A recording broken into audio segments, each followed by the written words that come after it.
오늘 아침에 주시는 하나님 말씀은 신약성경 누가복음 22장 35절로 46절의 말씀입니다. 신약성경 누가복음 22장 35절로 46절의 말씀입니다. 다 같이 한 목소리로 합독하여 읽겠습니다. 그들에게 이르시되 내가 너희를 전대와 배낭과 신발도 없이 보내었을 때에 부족한 것이 있더냐? 이르되 없나이다.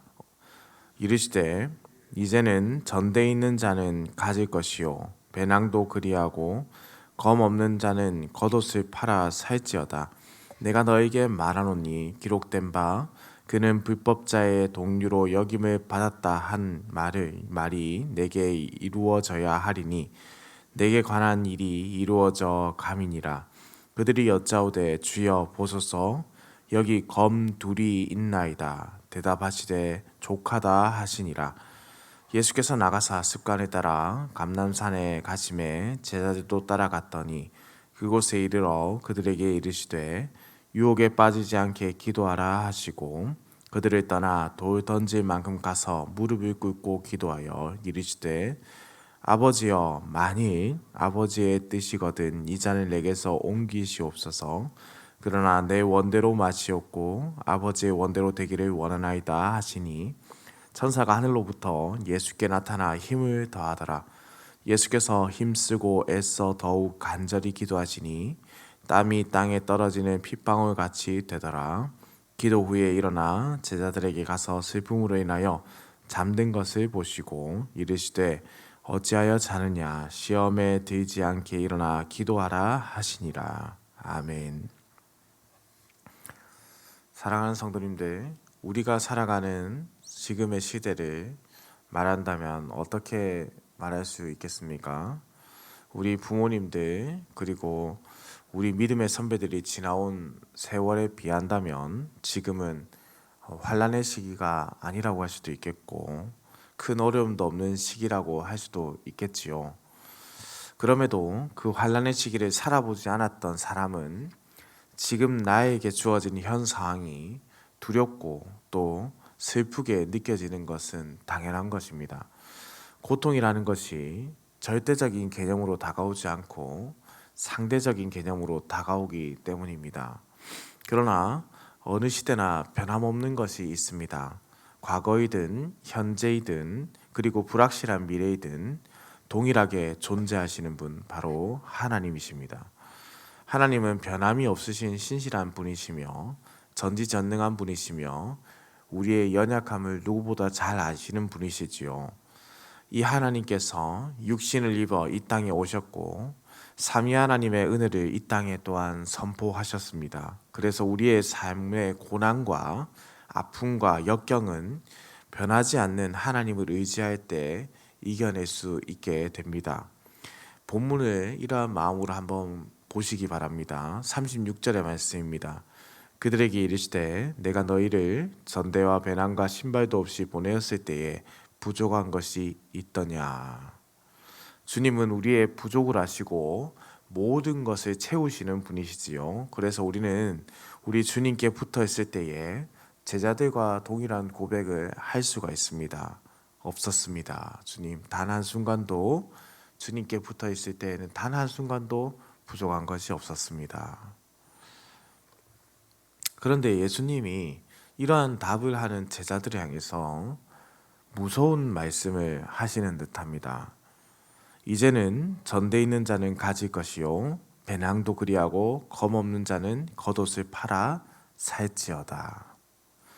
여기서 이제는 이라는 단어에는 사실 앞에 접속사 알라라는 이제 헬라어 단어가 들어가는데요. 이 원어의 의미를 살려서 해석을 한다면은 그러나 이제 이렇게 해석이 됩니다. 그러나 이제 곧 대단히 급변하게 되는 변화하게 되는 분위기를 강조적으로 표현한 문구라고 할 수 있습니다. 그렇다면 이 문구는 지금까지는 평화로웠던 복음 전도 활동의 시기와는 달리 앞으로 다가올 순환의 시기를 그대로 대조하여서 보여준다고 할 수 있습니다. 예수님과 함께 다니면서 이런저런 기적의 기사들을 경험하기도 하고 많은 공격을 때로는 받기도 했지만은 이전과는 다른 그리고 더 어려운 상황이 지금 그들 앞에 펼쳐지게 된다는 것이죠. 그래서 복음의 전도자들에게 겉옷을 팔아서 검을 사야 할 정도로 때가 악하게 느껴질 것임을 말씀하고 있습니다.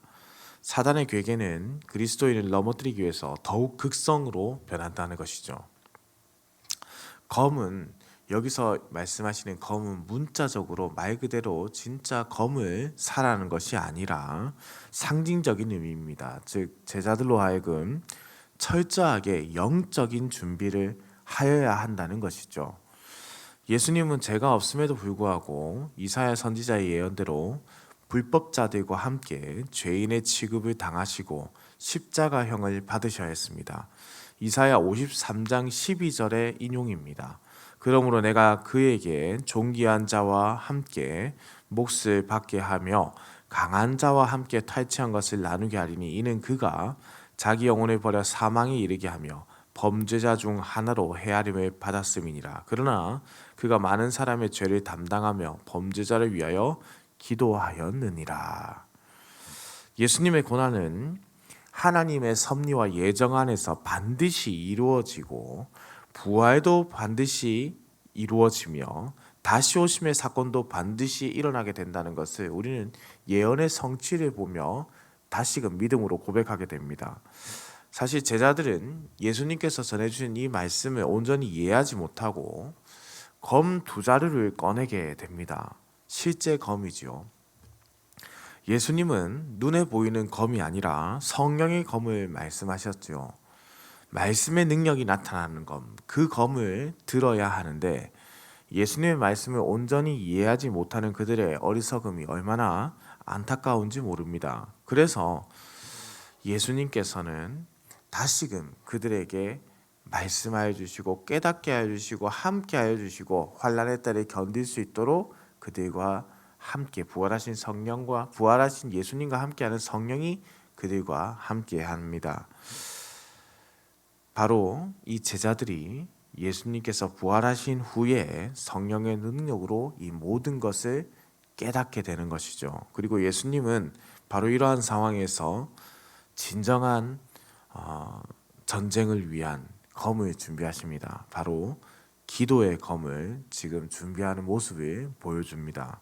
본문 40절에서는 유혹에 빠지지 않게 기도하라는 말씀이 나오고 46절에서 또다시 시험에 들지 않게 일어나 기도하라는 말씀이 나옵니다.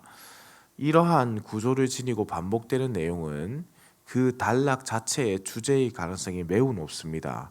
수미상관이라는 구조를 가지고 있고요. 또 인클로지오라고 표현되기도 합니다. 앞과 뒤를 단어로서 연결하는 것이죠. 누가는 다른 병행 복음서인 마태와 마가와는 달리 예수님의 기도하는 모습을 특별히 기고하고 있습니다. 돌 던질 만큼 가서 무릎을 꿇고 기도하여 라는 표현과 천사가 하늘로부터 예수께 나타나 힘을 더하더라 라는 표현과 마지막으로 힘쓰고 애써 더욱 간절히 기도하시니 땀이 땅에 떨어지는 핏방울과 같이 되더라 라는 표현입니다. 학자들은 요즘 들어서 이러한 것을 굉장히 크게 연구하고 밝혀내고 있습니다. 누가복음의 처음과 마지막을 강조하여서 지금 이 예수님의 기도하는 장면을 해석하는데요. 누가복음 1장에서는 제사장 사가랴가 등장하는데 말을 하지 못하게 된 그는 백성들을 향해서 축복을 하지 못하고 그저 몸짓으로만 이를 표현하게 됩니다. 반면에 누가복음의 마지막 장에서는 예수 그리스도께서 손을 들어 축도하시고 하늘로 올라가시는 장면이 연출이 되고 있습니다.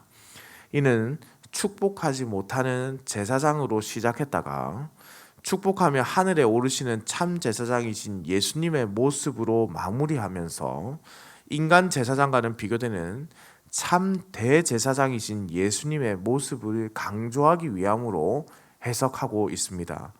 먼저 여기서 한번 보시면 돌 던질 만큼 예수님이 제자들을 떠나서 기도하는 장면이 기고되고 있지요. 이는 단순히 그 거리를 지금 관심을 두어 표현하는 것이 아닙니다. 제자들을 떠나서 홀로 돌 던질 만큼의 거리를 두고 기도하시는 이 예수님의 모습은 성소에 홀로 들어가는 제사장의 모습을 떠오르게 합니다. 우리와 구별된 모습으로 하나님 앞에 대제사장이신 예수님이 나아가는 모습을 지금 그리고 있습니다. 또한 예수님이 기도하실 때에 땀이 땅에 떨어지는 핏방울 같았다고 누가는 기록하고 있지요. 제사장은 기도뿐만 아니라 향단의 뿔에 피를 바르고 뿌리는 사역을 속죄 사역을 감당해야 했습니다. 당연히 이 향단의 뿔에 발린 피는 땅으로 뚝뚝 떨어지게 되지요. 구약에서 뿌리라 함은 구원과 생명, 힘, 능력과 관련되어 있습니다. 우리를 속량하시는 대제사장이신 예수님이 우리의 구원자가 되시는 유일한 이름이심을, 속죄의 이름이심을, 대속의 이름이심을, 구원의 이름이심을, 그 능력의 이름이심을 나타내는 장면이라고 할 수 있겠습니다. 마지막으로 천사가 하늘로부터 예수께 나타나 힘을 더하더라 라고 했습니다. 분향단의 성소를 한번 떠올려 보시기 바랍니다. 성막에 분향하러 제사장이 들어갔을 때에 그곳은 그 성막의 안쪽에는 천사가 수놓여져 있습니다. 출애굽기 26장 31절의 말씀입니다. 너는 청색, 자색, 홍색 실과 가늘게 꼰 배실로 짜서 휘장을 만들고 그 위에 그룹들을 정교하게 수놓으라. 예수님께서 기도하실 때에 천사가 하늘로부터 나타나 힘을 더했다는 것은 그분께서 기도하시는 그 자리, 그분이 있는 그곳이 성소임을 보여주는 장면이라고 할 수 있습니다. 이것이 우리에게 있는 대제사장이신 예수 그리스도의 모습이신 겁니다. 본문에서 우리는 겟세마네 동산을 성소로 만드신 예수님의 모습을 발견할 수 있습니다. 제사장으로 기도하시는 예수님, 그 예수님이 지금 우리에게도 동일하게 말씀하여 주시는 것이죠. 기도하라. 예수님께서 하늘 성소에서 우리를 위해 중보하심을 믿는다면 하늘나라 백성이 된 우리도 예수님의 뜻대로 당연히 기도하는 자가 되어야 합니다. 주님이 다시 오실 그때에 어찌하여 자고 있느냐 라고 물으신다면 이는 너무 슬픈 것이 아니겠습니까? 아버지의 뜻을 구하면서 기도하신 예수님의 모습을 닮아서 대제사장이신 예수님의 모습을 떠올리며 우리가 함께 기도의 자리에서 아버지 하나님의 뜻을 구해야 함은 마땅한 일입니다. 사랑하는 성도님들, 기도의 능력이, 이 검이 이 시대를 살아가는 우리에게 정말로 필요한 무기라고 할 수 있습니다. 눈에 보이는 권력과 힘과 그들이 가진 눈에 보이는 무기가 아니라 기도의 힘이 지금 이 시대에 필요한 것이죠. 이를 위해서 예수님은 그 모습을 실제로 보여주신 것입니다. 구원의 뿌리신 예수님께서 지금도 우리를 위해서 기도하고 계십니다. 지금 이곳 우리를 부르신 이 자리에서 주께서 친히 임재하신 성소에서 우리 가운데 좌정하시어 성전으로 거하시는 예수님과 함께 하나님의 뜻을 구하는 기도의 삶으로서 지금 우리를 초청하고 계신 것입니다. 사랑하는 성도님들, 저는 서두에 이런 말씀을 드렸습니다. 고통이라는 것, 환난이라는 것은 사람에 따라서 상대적으로 평가될 수 있지만은 우리는 우리 선배들에 비해서는 그렇게 큰 어려움과 환난으로서 믿음 생활을 하고 있는 것 같지는 않다라고 말씀을 드렸지요. 그럼에도 우리는 연약하기 때문에 예수님께서 대환난의 시기, 예수님께서 십자가에 달려 고난을 받아 죽으시는 그 시기와 더불어 사단이 지금도 우리에게 유혹하며 넘어뜨리려 하는 이 시기에 살아가고 있습니다. 이 대환난의 시기에 우리에게 가장 필요한 것이 무엇인가를 예수님은 오늘 말씀에서 알려주신 것입니다. 기도입니다. 대환난의 시기를 그 무엇도 비교할 수 없는 고통과 환난의 시기를 견뎌내신 예수님은 기도로서 그 시기를 맞이하셨습니다. 그래서 하나님의 은혜 안에서, 하나님의 능력 안에서 그 모든 것을 감당하셨지요. 사랑하는 성도님들, 우리가 무엇으로 이 세상을 살아가며 무엇으로 이 환난과 고통을 견디겠습니까? 하나님께서 주신 비교할 수 없는, 세상이 가질 수 없는 힘, 능력이 나타나는 것은 바로 기도입니다. 주의 말씀을 따라 기도하는 시간이 되시기 바랍니다.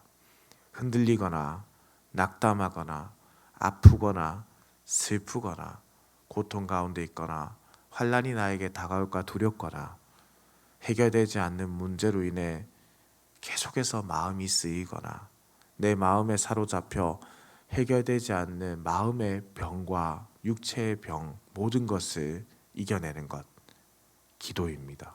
이 기도의 자리에서 주님께서 보여주신 그 기도의 모습을 따라서 함께 기도하며 대제사장이신 예수 그리스도를 바라보며 의지하며 더욱더 간구하는 시간이 되기를 우리 주님의 이름으로 축원합니다. 기도드립니다. 사랑과 은혜가 많으신 살아계신 우리 하나님 아버지, 지난 간밤에도 급하고 어려운 소식 없이 우리를 지켜주셨다가 이렇게 아침을 깨워 주의 전으로 불러주시니 감사와 찬송을 올려드립니다. 우리로 구원의 은혜를 누리게 하심도 감사한데 하나님을 아버지라 부르며 하나님의 뜻을 구하는 기도를 할 수 있도록 인도해 주시니 무한한 감사와 영광을 돌려드립니다. 이 시간 우리가 예수님의 피를 힘입어 기도합니다. 주여, 어지럽고 혼란한 세상에서, 사단의 유혹과 공격이 많은 세상에서 우리의 유일한 믿음이 되시는 예수 그리스도를 더욱 붙잡는 우리의 믿음과 삶이 되게 하여 주시옵소서. 견실하며 흔들리지 않도록 지켜주시고 악을 멀리하고 선을 가까이 하는 오늘의 삶이 되게 하여 주옵소서. 성도들의 기도를 들으시는 하나님, 우리가 기도할 때 응답하시는 하나님, 우리가 믿음으로 간구하오니 주여 우리에게 하나님의 뜻을 나타내시고 그 뜻대로 살 수 있도록 나 자신을 죽이는 기도의 시간이 되게 하여 주시옵소서. 기도의 모범을 보이시고 능력을 보이신 예수님을 따라서 이 시간 우리가 함께 기도합니다. 주님, 우리의 기도를 들어주시옵소서. 오늘 하루도 운전하는 모든 성도들의 운전대를 붙잡으시고 들어가거나 나가거나 복을 받는 우리 흥덕향상교회 성도들이 되게 하시며 급하고 어려운 소식 없이 오늘 하루도 하나님의 은혜 가운데 거하게 하여 주옵소서. 감사를 드립니다. 우리의 대제사장이 되시며 살아 역사하시는 우리 주 예수 그리스도의 이름으로 기도드립니다. 아멘.